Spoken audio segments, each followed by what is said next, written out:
For our next lesson, we have trapezoids and isosceles trapezoids. Now, to help with drawing one-handed and writing one-handed, I went ahead and filled out a bit of information beforehand. So feel free to pause and write what you need as we go along. So the definition of a trapezoid is a quadrilateral with exactly one pair of parallel sides. Parallel sides being the bases, the top and the bottom. The properties state of a trapezoid that a midsegment is parallel to the bases and a midsegment is half the sum of the bases. Now, let's remind ourselves what a midsegment is. A midsegment is a segment that connects the sides of a shape at the midpoint. So a midsegment would look similar to this, and it is also parallel to the bases. The second property says the midsegment is half the sum of the bases. So I'm going to assign some letters to the parts. So A is my top base, B is my bottom base, and C is my midsegment.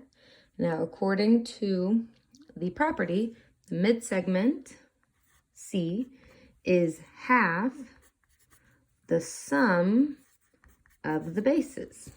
So C equals half of A plus B.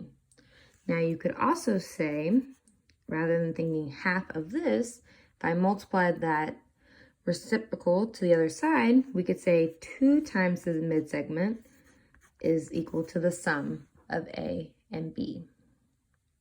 So let's go ahead and try and find the measure of each variable. Now, we've got to fill in some information for number 1. First, draw in our midsegment. We got our top base of 10, our midsegment of M, and our bottom base of 14.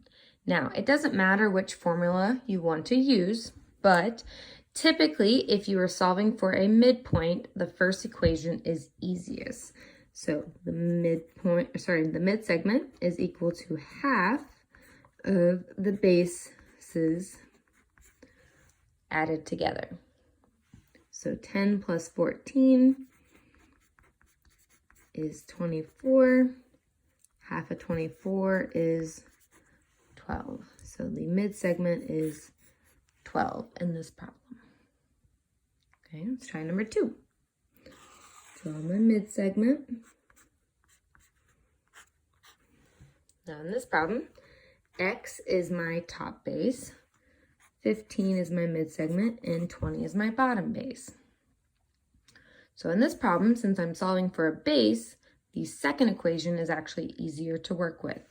So 2 times my midsegment equals the sum of my bases. So 2 times 15, or 2 times C, equals A plus B, or X plus 20. So 2 times 15 is 30.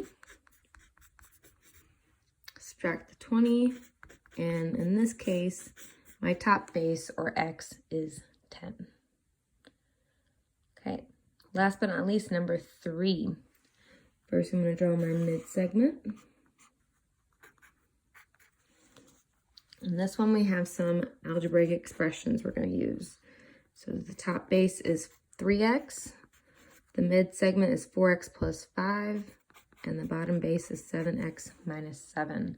Now again, because I do not have something typical necessarily, either one will work, but again, the second equation works a little bit easier if you're not just simply finding the midsegment, which in this case, we have to solve for x, and there's x in each part.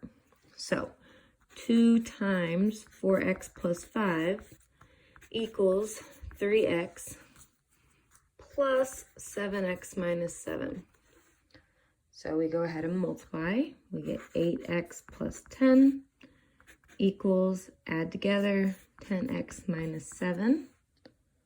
Combine like terms, so I'm going to subtract the 8x, add the 7, and we end up with 17 halves equals x. Remember, always leave as a fraction unless stated otherwise. Okay, and so that is all we know about trapezoids. Next video, we'll talk about isosceles trapezoids.